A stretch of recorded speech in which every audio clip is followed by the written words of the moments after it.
Hello students, आज का अपना प्रश्न है what is primary memory. Primary memory और main memory is a metal oxide semiconductor memory used for storing program and data during the execution of the program. Computer में primary memory वह memory होती है जो oxidize metal oxide semiconductor memory होती है और programme के एग्जीक्यूशन के टाइम वह प्रोग्राम और डाटा को अपने पास स्टोर रखती है। It is directly accessible to CPU.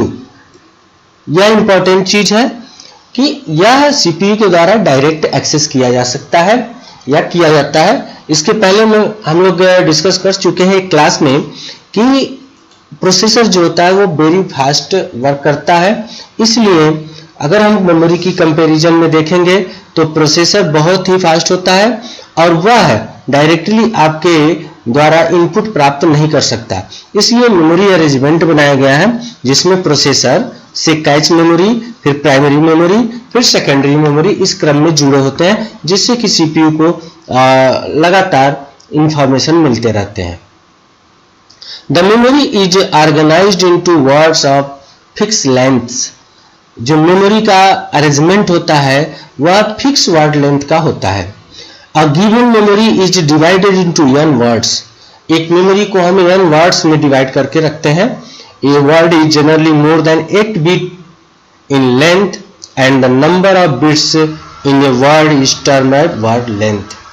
एक सामान्य मेमोरी जो होती है उसका 8 बिट का लेंथ होता है, यानी कि 8 बिट कलेक्ट करके हम एक कैरेक्टर को डिसाइड करते हैं। And the number of bits in a word is term as word length. जितने बिट होते हैं उसको हम उस मेमोरी का वर्ड लेंथ बोलते हैं। Computer with 8, 16, 24, 32, 64 bit word length are available. आज के डेट में मार्केट में इस प्रकार के मेमोरी यानी वर्ड लेंथ के कंप्यूटर्स अवेलेबल हैं और जैसा कि जितना ही अधिक इनका वर्ड लेंथ होगा वह हमारा कंप्यूटर उतना ही ज्यादा पावरफुल माना जाता है।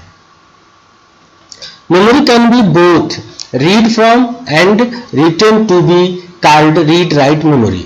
ऐसी मेमोरी जो वहां से रीड भी किया जा सकता है और राइट भी किया जा सकता है, तो ऐसे मेमोरी को हम रीड राइट मेमोरीज कहते हैं। On the other hand, memories that have data are program permanently stored into them and hence can be only read from the called read only memory. It means ऐसी memories जहां पर data हमारे permanently stored होते हैं और हम सिर्फ उसे रीड ही कर पाते हैं, राइट करने की फैसिलिटी नहीं होती है, तो ऐसी मेमोरी को हम रीड ओनली मेमोरी कहते हैं। Broadly, primary memory can B of 2 types. Primary memory को 2 भागों में डिवाइड किया गया है। पहला होता है RAM, stand for random access memory, and दूसरा होता है ROM, stand for read only memory. Random access memory. In case of RAM, the memory can be accessed from any desired location randomly. RAM से हम कोई भी information कहीं से भी रैंडमली एक्सेस कर सकते हैं। That means without searching the entire memory.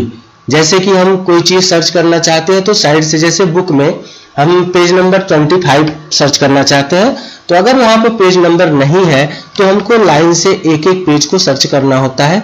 जबकि अगर हमको आइडिया होता है कि पेज नंबर 25 कहाँ होगा तो रैंडमली हम जल्दी से पेज नंबर 25 सर्च कर सकते हैं। यह रैंडम एक्सेस होता है। Any location can be accessed in the same amount of time. The instruction and data that we input into the computer are stored in the RAM of the computer. जब हम computer को on करके computer को कोई भी instruction देते हैं तो वह इंस्ट्रक्शन सबसे पहले हमारे रैम में स्टोर होता है। It is A read write memory. यह एक ऐसी मेमोरी होती है जहां पर रीड और राइट दोनों की फैसिलिटी होती है। So data can be both read from and written to the RAM. It is a volatile memory and loses its content when the power is switched off or interrupted. यह एक volatile memory यानी कि इसके data loss हो जाएंगे जैसे ही computer को हम बंद करते हैं या किसी भी प्रकार से कंप्यूटर बंद होता है, इंटरप्ट होता है तो। Nowadays RAM are available in gigabytes. Students, इसके पहले हमारे रैम की कैपेसिटी बहुत कम आती थी, लेकिन आज के डेट में हम देखते हैं कि हमारे लैपटॉप, कंप्यूटर, मोबाइल कहीं भी गीगाबाइट्स में रैम अवेलेबल है, जैसे 2 GB, 4 GB, इस प्रकार से हाई मेमोरी के डिवाइसेस अवेलेबल हैं। The normal memory access time of RAM is 20 to 80 nanosecond. जो रैम होता है उसका एक्सेस टाइम जनरली इतना होता है। RAM can be broadly classified into 2 category. RAM को फिर से हम 2 भागों में बांट सकते हैं। एक को कहते हैं डायनेमिक रैम, डी रैम, और दूसरा होता है static RAM. Dynamic RAM it consist of transistor and a capacitor that store electrical charge. यह ट्रांजिस्टर का बना हुआ एक मेमोरी होता है जिसमें हम इलेक्ट्रिकल चार्जों को स्टोर करके डाटा को हम स्टोर करते हैं। The D RAM are physically smaller. ये बहुत छोटा होता है, सस्ता होता है, एंड स्लोअर, बहुत ही स्लो भी होता है। They are slower because the data stored in them needs to be continuously refresh and this consume lot of processor time. Students, जो डायनेमिक रैम होता है इसमें जहां पर डाटा एक सिग्नल के रूप में स्टोर होते हैं, लगातार उसमें लॉस होते रहता है, इसलिए बीच बीच में लगातार उसे प्रोसेसर के द्वारा रिफ्रेश करने की आवश्यकता पड़ती है, जिसके कारण वह प्रोसेसर का बहुत ज्यादा टाइम कंज्यूम कर लेता है। Each refresh operation takes several CPU cycle to complete. लगातार वह सीपीयू के द्वारा रिफ्रेश होने के कारण सीपीयू का बहुत सारा टाइम वो वेस्ट करता है। This is because a capacitor tends to loss charge over a period of time. जैसा कि हम पढ़े होंगे कि जो कैपेसिटर्स होते हैं उनका एक प्रवृत्ति होता है कि वह एक समय के साथ अपने पास स्टोर चार्ज को लॉस करते जाते हैं, which needs to be refreshed again and again. जिनको बनाए रखने के लिए लगातार रिफ्रेश करने की जरूरत होती है। DRAM is used in primary storage area and is available in various forms as EDO RAM, जिसको हम कहते हैं एक्सटेंडेड डेटा आउटपुट रैम, और दूसरा होता है SDRAM, synchronous data RAM, and DDR SD RAM. दूसरा पार्ट है आपका static RAM. This type of RAM is large in size but is an expensive and faster memory. यह आकार में तो बड़ा होता है लेकिन महंगा होने के साथ बहुत ही फास्ट होता है। It is faster because it is better for flip flop to store data and these flip flop do not require any refreshing। Flip flop एक टेक्नोलॉजी होती है जिसके अंदर एक इलेक्ट्रिकल चार्ज स्टोर करने की कैपेसिटी होती है। इस प्रकार से यह एक कोई भी स्टेट आसानी से स्टोर कर लेते हैं जिसको लगातार रिफ्रेशमेंट की आवश्यकता नहीं होती। Static RAM is also volatile and is easier to use as compare to dynamic RAM. यह भी वोलाटाइल होता है और प्रयोग करना बेहद आसान होता है डायनेमिक रैम की तुलना में। रीड ओनली मेमोरी, अभी हमने देखा कि रैंडम एक्सेस मेमोरी दूसरा पार्ट है उसका read only memory. It is a type of memory that can perform read operation only. यह एक प्रकार की ऐसी मेमोरी है जिसमें हम सिर्फ रीड कर सकते हैं, राइट नहीं कर सकते।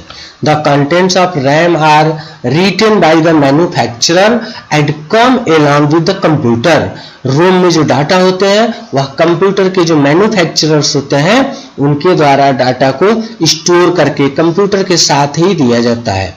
We can't change its content और write something else on it, और हम इसमें किसी प्रकार का Data is written on the RAM at the time of its manufacture and it cannot be changed thereafter.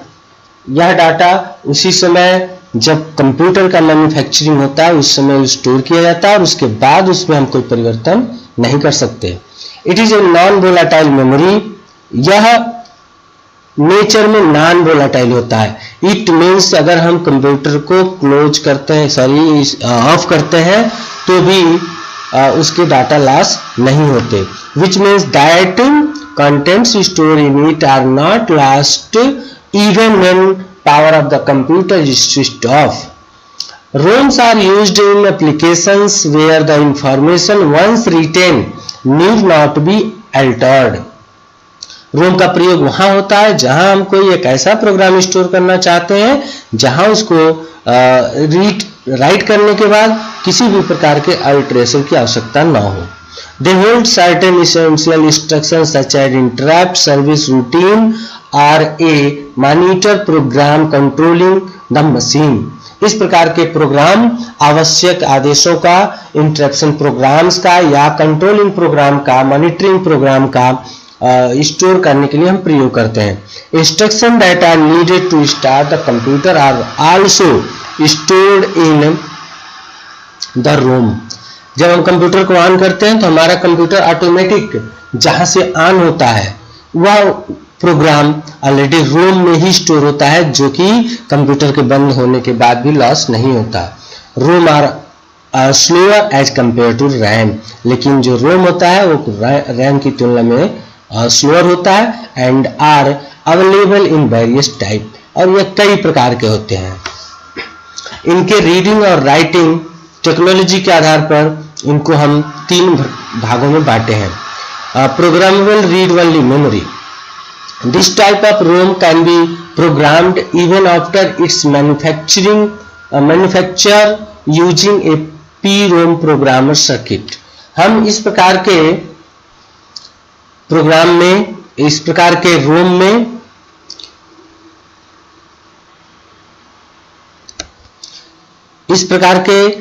में हम कोई परिवर्तन नहीं कर सकते. Erasable programmable read only memory. In this type of ROM, the content can be erased and the memory can be reprogrammed. ये दूसरे प्रकार का जो EEPROM है, इसके प्रोग्राम को हम चेंज कर सकते हैं, इरेज करके हम दोबारा फिर उसको प्रोग्राम कर सकते हैं. To erase the data, an EEPROM is exposed to ultraviolet light and then it can be reprogrammed using a P-ROM programmer circuit. When the EEPROM is in use, then it behave like a ROM. That means the information can only be read.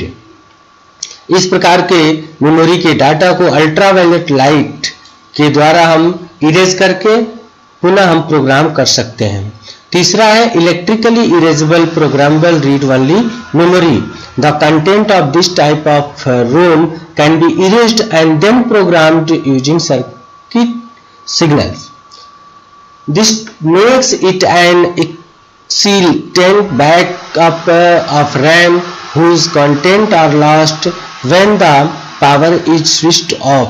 When the power is turned, the content of EEPROM are copied back to the RAM and the computer continues working without any data loss. Nowadays, RAMs or EEPROMs are integrated in a single chip. यह एक महत्वपूर्ण memory है.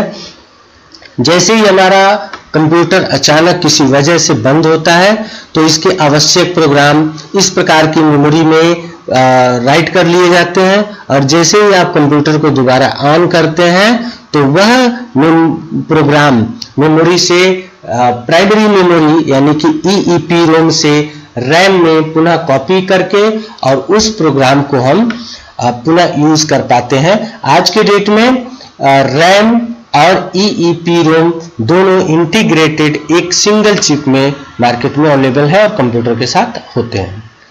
Thank you.